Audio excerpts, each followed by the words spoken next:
Hello, everyone. Today, I want to talk about the presidency of Andrew Jackson. And I believe that the best way to understand the presidency of Andrew Jackson is to begin by comparing it with none other than Donald Trump. Right? So let's get started. Okay, so to make this comparison between Andrew Jackson and Donald Trump, you need to understand that first of all, they're people from both different eras, but there are a lot of similarities. And what I find very interesting is that the more you look into it, the more similarity you start finding between them, right? So they're both, first of all, they're both populist, outsiders, anti-establishment, right? In different ways, but this is the first and most obvious similarities between them.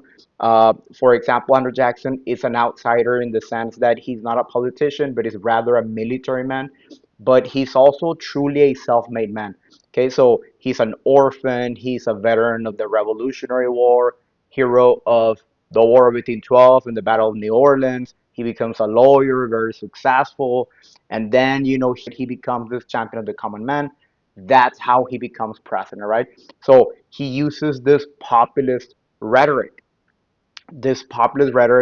of, it's us versus them, right? Is the elite, right? Is the elite who have it against you. If things are bad, is because they have a system that is set up for their benefit at your expense, right? So Andrew Jackson gages war mainly against the national bank, but he truly is a man who is the champion of the common man, right? So he's there to represent the people, whatever benefits the common man, right? So for those reasons, he's this populist, anti-establishment outsider, right? Very different to what you're going to see with Donald Trump, right? Who is a businessman, who is a lifetime celebrity, who's an outsider for that sense, but is also very anti-establishment in the sense of, draining the swamp, right? Blaming the problems of the nation on the corrupt elite and promising the people that he's going to be there to fix the problems, right? He's also using this populist rhetoric of, he's a man of the people. He's not like those elites because some people might assume that because he's a billionaire, he is an elite, but he's basically like, I'm not like those elites. I'm like, a man of the people. I'm a person who's looking out for your interests. I'm not a corrupt politician like them, right? So whether you agree or believe him or not, it's that's beside the point. What matters is that people do believe him, right? And people do see Donald Trump as this man of the people, this man who's truly out there, who only cares about Americans, and he wants to make America great again, right? In the same sense that Andrew Jackson was the champion of the common man, right? He's the champion of the people, the regular people, people who felt forgotten, people who felt like, is those bankers in the north who have all the benefits, is us, the farmers, the urban workers, these people, the regular folk, the common man who are being forgotten. And Andrew Jackson is there to, to make things better for them, right? And so both of them become prominent, at a time of very big political and social turmoil, right? So in the 1820s for Andrew Jackson, it was the whole, a lot of people are voting now, right? Because they removed the voting restriction, and now you just need to be a white male. You don't need to be a property owner to vote anymore, because you need to understand that what happened during Andrew Jackson's time is that he really spoke to the problem of the time. The big issue of the time is that, if you remember, regular people were not voting. It was really elites. It was really property owners. It was really, the electoral college was different. The people who voted is not in the same way that we do it now, right? So Andrew Jackson spoke to the people who felt disenfranchised, right? These people who are basically thinking, we're not making decisions. We're not choosing people who are in power. We're really not making any of the decision making, right? So Andrew Jackson spoke to them, right? He's there to make that change. He's there to, represent the common man. And when the voting requirement changed, Andrew Jackson becomes very, very popular because he vows to represent this people, right? He vows to be the champion of the common man. So he's going to become extremely, extremely popular in a way that, only George Washington would have been a more popular president than Andrew Jackson, right? And put it into context, right? So far, we had also very popular presidents like Thomas Jefferson or like James Monroe, who were very, very popular within their time. But Jackson was probably more popular or more beloved than them. So by the same token, in 2016, when Trump ran for president, most people didn't expect much out of it. They kind of thought it was almost like a stunt, like a political stunt, but he really skyrocketed, to become the next presidential candidate for the Republican Party. And those primary debates is what really made Trump, the Donald Trump that we know today, right? Where in those debates, he just basically, took the debates by storm, and he set the tone for like this whole, make America great again, right? That people just jumped into, right? They were just drawn to this idea, this man who's not a politician, who's not afraid to speak his mind, who is an elite, but like he said, he's not a corrupt elite, and he promised to drain the swamp, and he promised like to fix the problem that Americans felt were issues of the time that felt forgotten, that the America that they knew before is being changed. So, whether you agree with him or not, again, it doesn't matter. The point is that the people really were drawn to that idea, right? Those ideas of draining the swamp, those ideas of the corrupt elites, they are the ones who are the cause of your problems, and he's there to fix it, right? So it is very similar to what happened with Andrew Jackson, right? Very, very similar in the sense of like they both have this us versus them idea, that it's them who are causing the problem, but me, I'm gonna come to fix it because I'm a man of the people, because I'm someone who wants to make, things better for Americans, right? And so this circumstances is going to lead them to have a very devout following, right? Just like you see now this MAGA movement group of people who will always try to see the best in Trump. It also happened with Andrew Jackson, who was the champion of the common man. And for those very reasons, because he's always doing during his presidency, he's not bluffing, right? He's not trying to make, things better for himself. He truly is looking out for the interest of the common man, right? Whatever he thinks is going to benefit the common man, he will do it, right?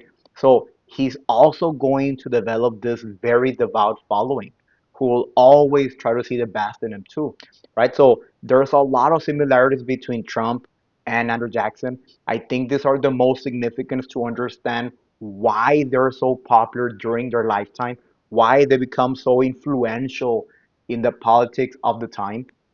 But there's other smaller similarities that I find very interesting.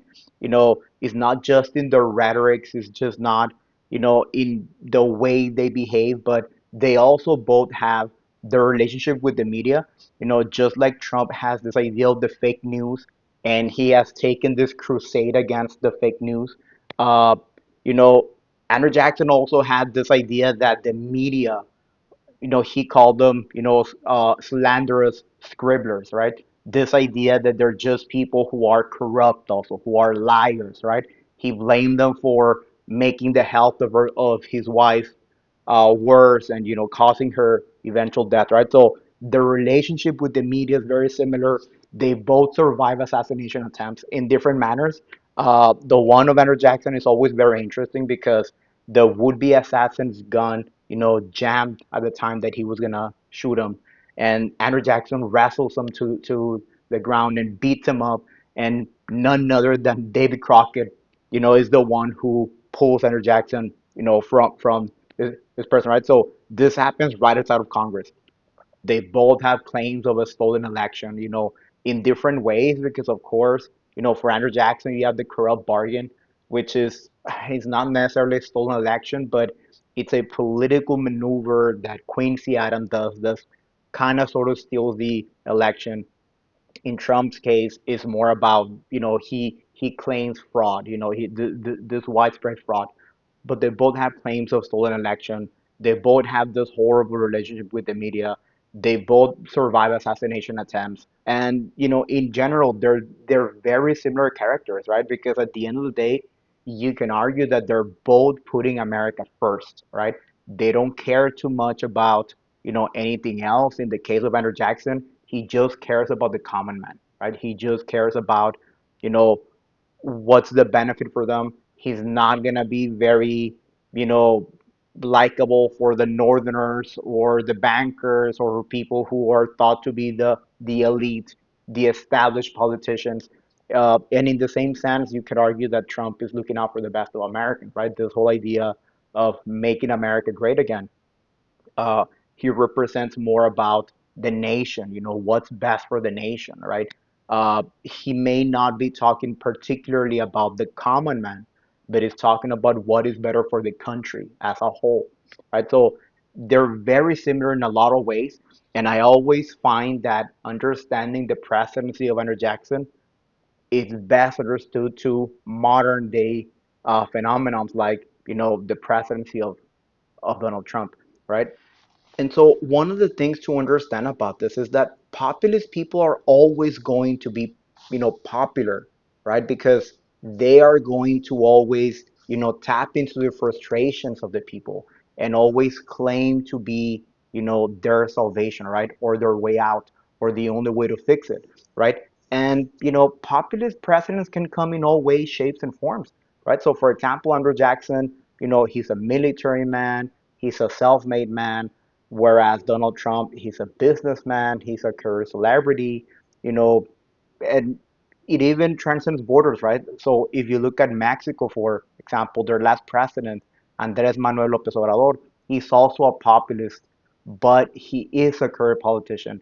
But it's basically tapping into the frustrations of the people very similarly, in the way that Trump does now, in the way that Andrew Jackson did in the past, tapping into the frustrations of, a system that they deem to be corrupt.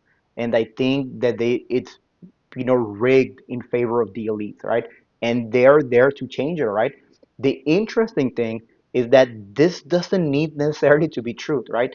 You just need to sell the idea and people need to believe it, right? So whether these things are true, that the system is corrupt and it's, rigged in favor and it's the elites and it's us versus them and it's at your expense, whatever the idea it is, it doesn't have to be true, right? As long as you believe it and there's enough people believing it, populist people will exist, right? Populist presidents will exist, right? So in the example of Trump, all right, you may or may not agree with him, but it's obviously enough people in the US believe him because, he won by a lot, right? So obviously enough people believe there are changes to be made.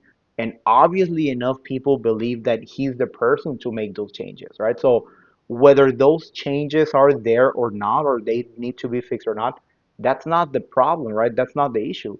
It's just that enough people believe it, right? So, anyways, guys, this is all I have for you today. Let me what let me know what you think. Let me know if you see any other similarities or if you think these are a fair comparison. And just let me know. I'll be around and be safe. Okay. See you.